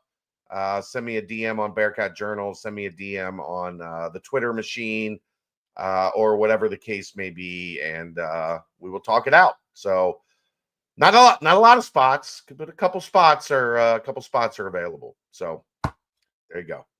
Bearcats basketball, David, 93-83. They get back on the winning side of the equation against UCF last night. It was kind of shocking. It was it was fun to watch. They scored a lot. They scored 40 points in the first half, which we felt like, dang, that's a lot of points. And then they went out and scored 53 in the second half.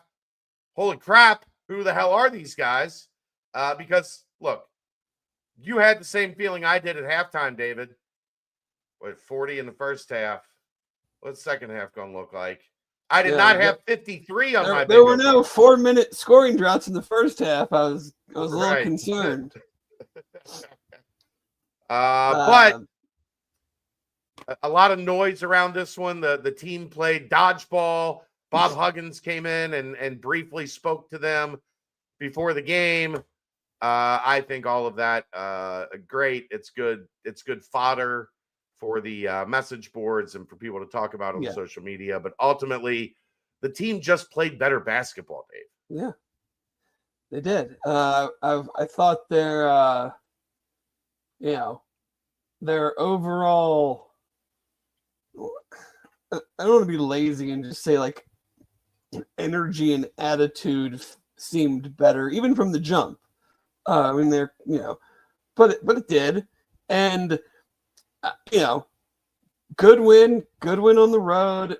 Hopefully it's a sign of things to come. It's hard for me because I heard Keegan on the radio today, and this kind of blew my mind that they've had 1 2-game winning streak in Big 12 play last year and this year, and that was this year against the 2 teams that I think are at or below them in the standings. So I think it's I'm not trying to be cynical about it, but it's just very hard for me to necessarily take anything that happened in that game and assume that it's going to happen on Saturday or any other game. I mean, you hopeful.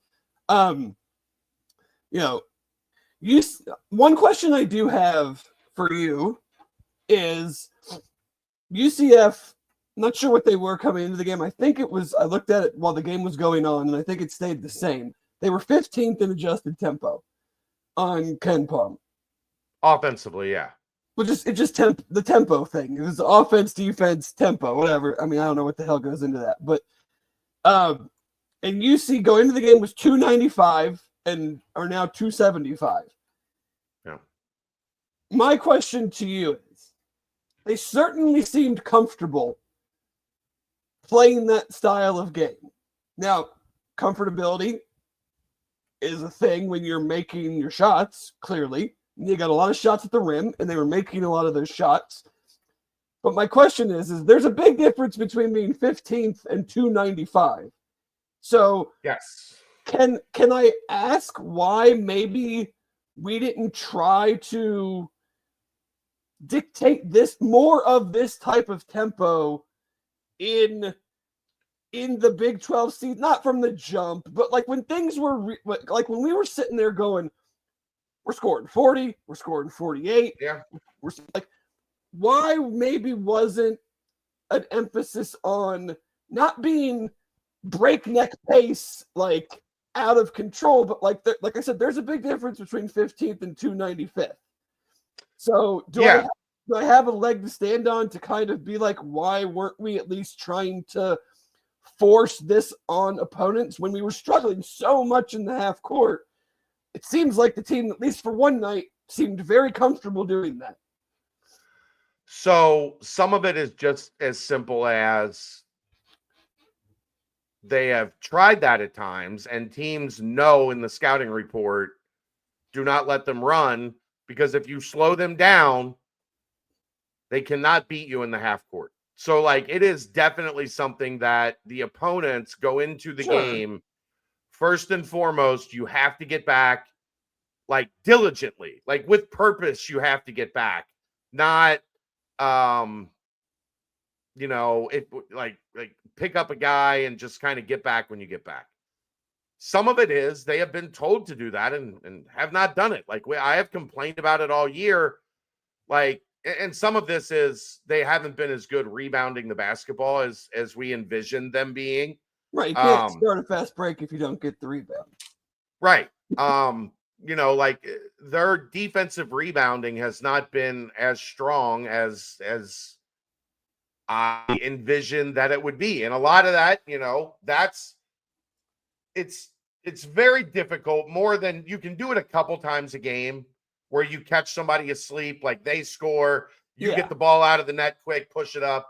But that's not something you can consistently rely on. No, because it usually has to be where your guy the point guard happens to be at the right place, not having to come back through traffic to get the inbounds pass. My point is just like, and I get everything you said. It's not as easy as just snapping your fingers and saying play faster.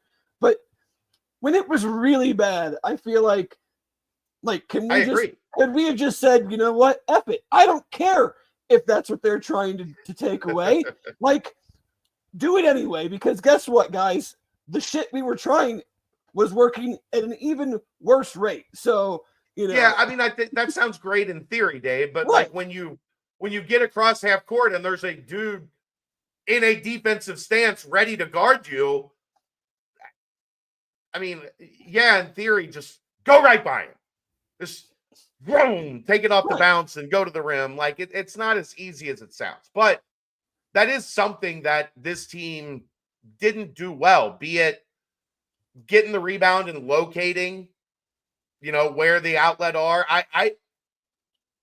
I think a lot of what they have failed to do is get out on the wings in right, 'cause transition. it takes everybody. You can tell Day-Day to go, but if there's nobody else going with him, Like you know, go back last night to the and one from Dan, right?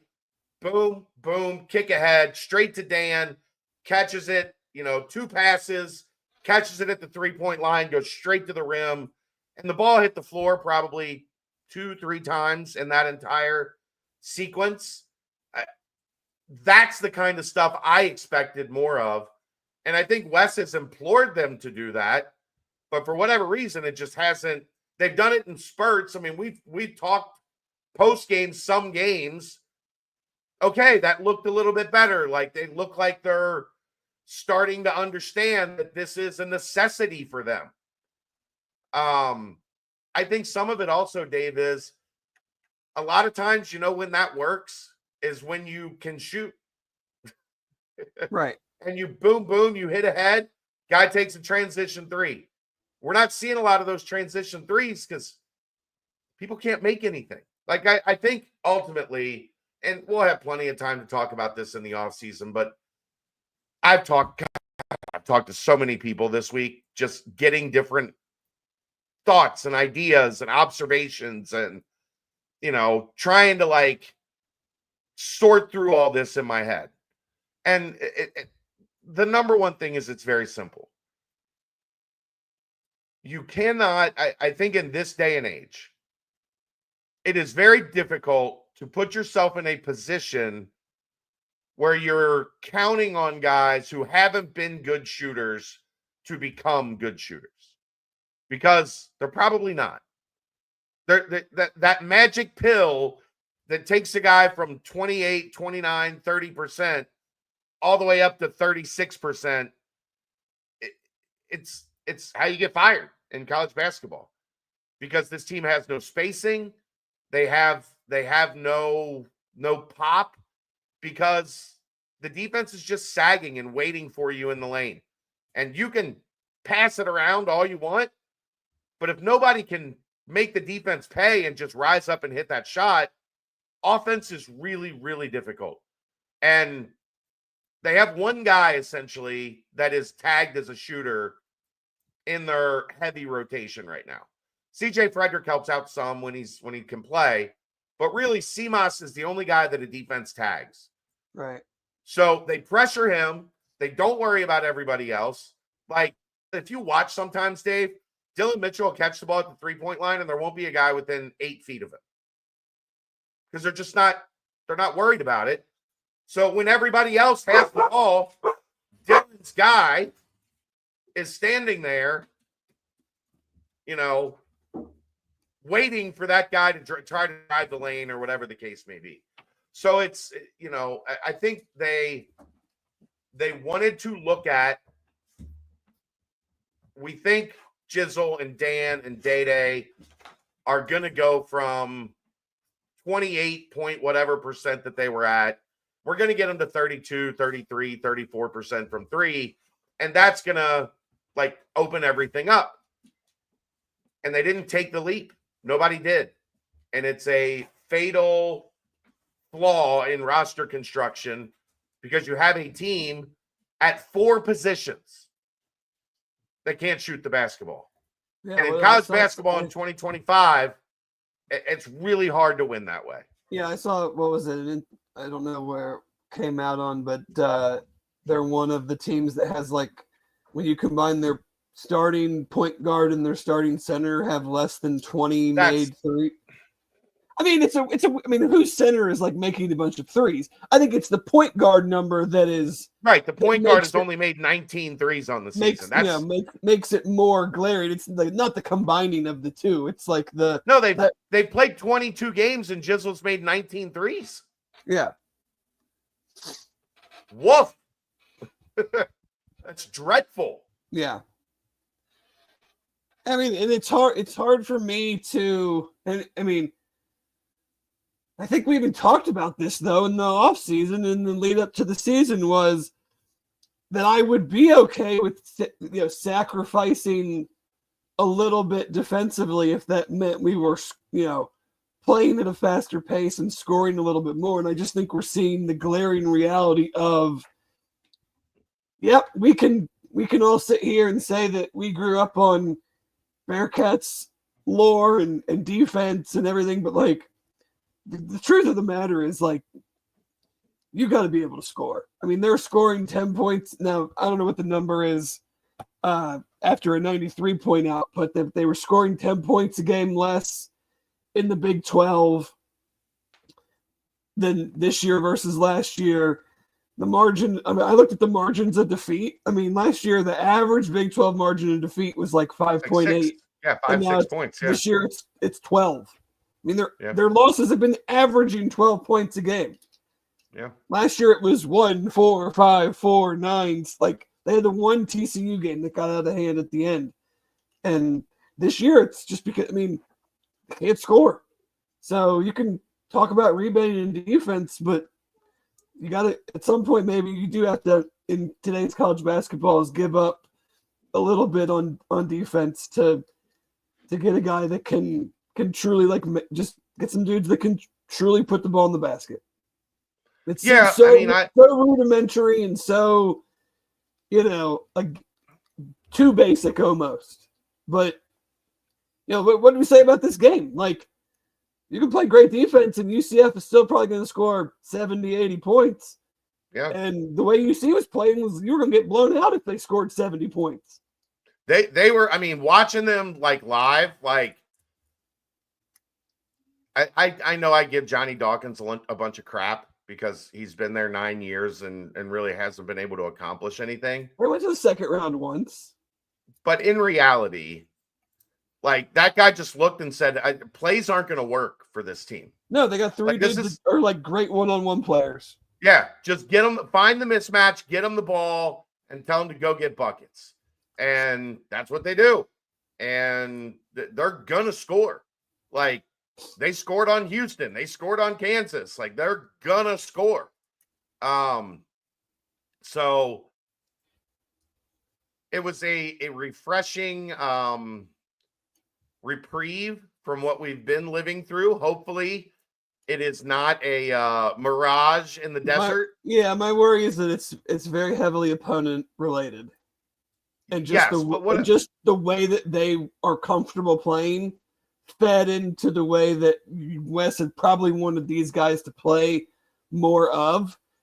And then when you get to play that way and you get to make some baskets, hey, guess what? Everybody's having a good time and we're wheeling and dealing. And so, right. Yeah, so when it becomes more of a grind. Well, here's my concern. Coming out of that game, like, is it repeatable?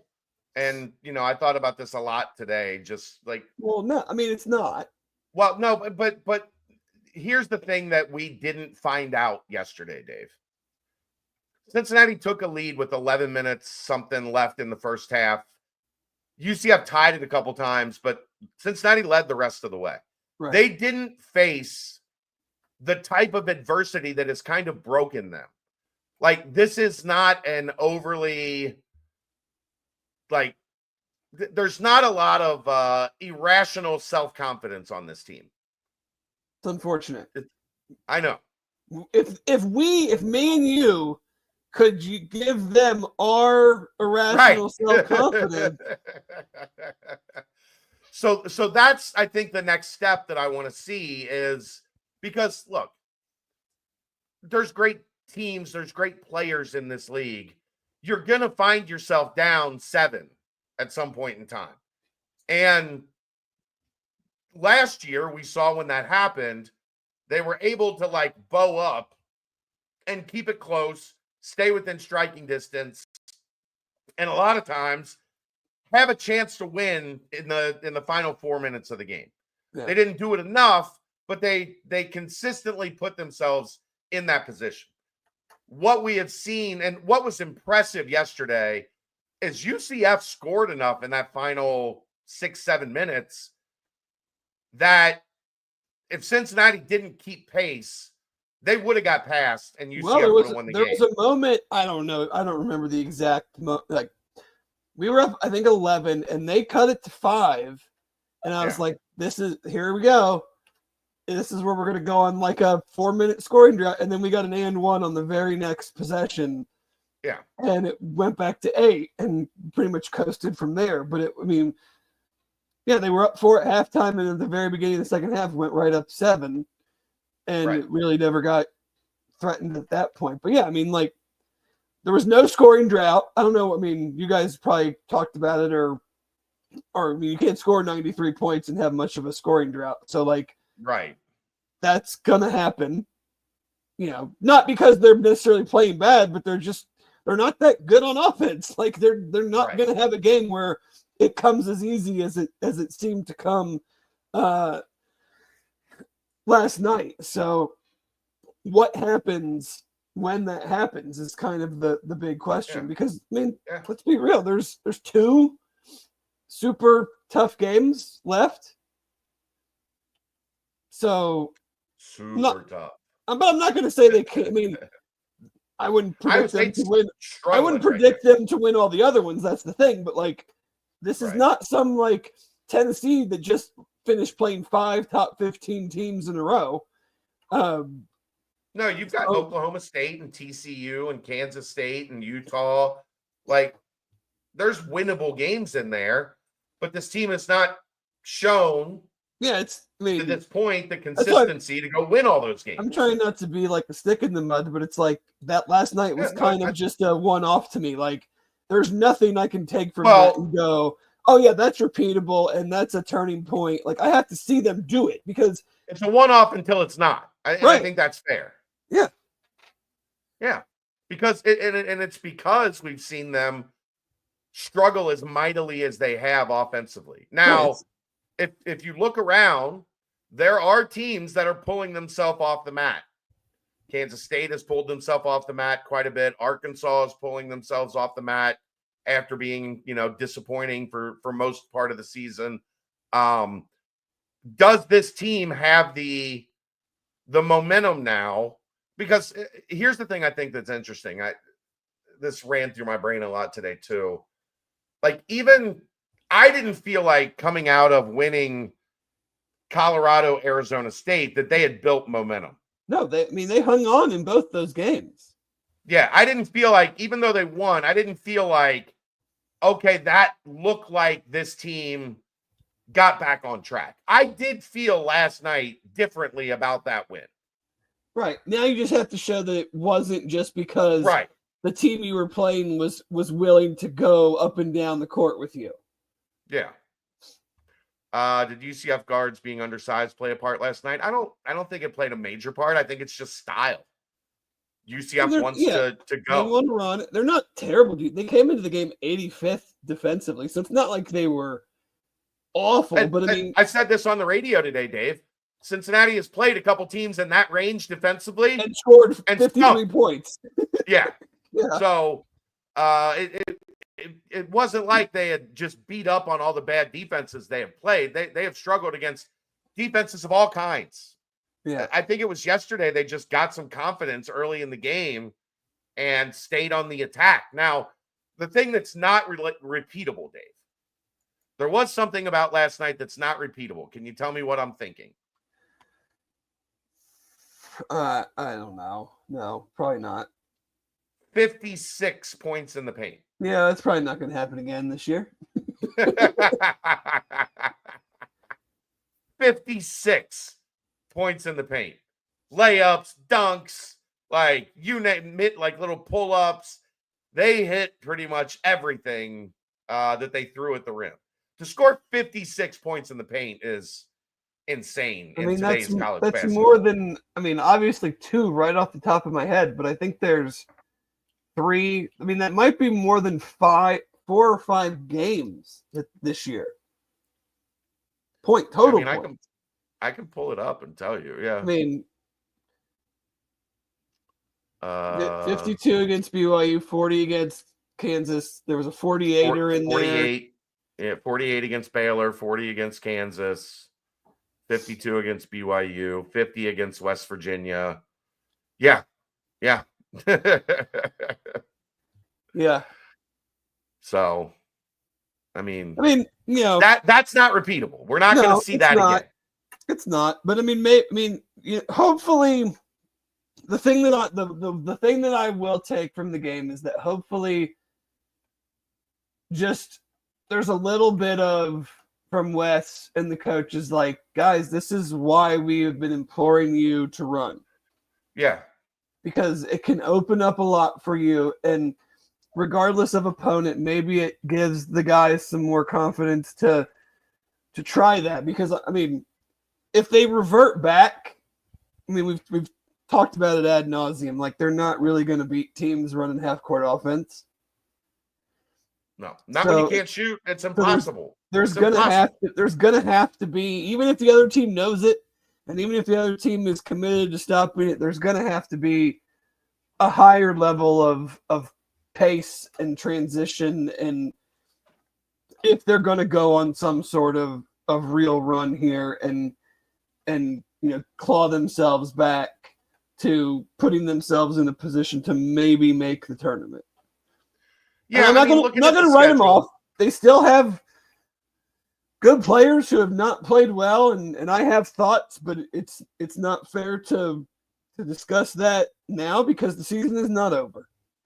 And I know a lot of people. That's the thing. I know a lot of people want to jump to that point, but I won't do it. Like, I'm not gonna talk about it because it's not fair to the program. It's not fair to the guys. I mean, they know they're not playing good. Like, right. But I'll give them an opportunity to fix it before I bury them all here in a month and a half. I think there's a reasonable path. What's up, Natty Ron? I think there's a reasonable path if they continue to play well. That's not to say that they will, because we have seen them play poorly more often than not since the start of Big 12 play, and they are in Big 12 play. Yeah. I think there's a path to 4. I think they can beat Utah. I think they can win at West Virginia if they can just solve the Javon Small thing that they can't seem to solve. So I'm not overly confident in that. They couldn't give less of a shit against West Virginia than they did in the first game. True. I think they can beat TCU. I think they can beat Kansas State. I think they can beat Oklahoma State. Like, there's a reasonable path to 4 more wins that gets you to 7. And then you have BYU, Iowa State, West Virginia, Baylor, Houston. Mm-hmm. Like, can you get 2 of those? And that puts you at 9 and 11. You're probably on the wrong side of the bubble, but you're on the bubble at that point in time. Yeah, because I mean, it's still hard for me to buy into that, but I'm just saying that's the path that has to be taken. Yeah, that's what you got to do. It's just a very, very daunting one when we have 22 games of data to hold up against that. Right. Now, maybe this team does similar to what Kansas State is doing, and all of a sudden they look like the team that everybody thought they were going to be when the season started, or like I said, Arkansas is doing. They look like the team that people thought they could be when the season started. But now they've got a 2-game homestand. BYU, I don't feel great about, just based on what happened in the second half of that game in Provo. But if you look at the first half, like, they're tied with a minute left in the half. Like, they fought and competed with BYU up to that point. And then they took one of those punches and decided, like, standing 8 count, I'm not getting back up. Right. It's 28-23 at halftime, and you just give up 50 something. You get blitz. Remember, it was 23-23 with a minute left. Oh yeah. And then Igor or whatever, Demon puts 5 on him in the last minute, and then Yeah, that was like, the guy that I had never heard about, who's apparently going to be a lottery pick. yeah, he's a lottery pick. He's that good. I mean, he hasn't shot it well this year, but that dude, incredible passer, just like one of those like freak 6'9" guys that has incredible feel for the game. So yeah, I'm not to the point where my hopes are up, but I am to a point where that's the type of thing that we needed to see out of this team.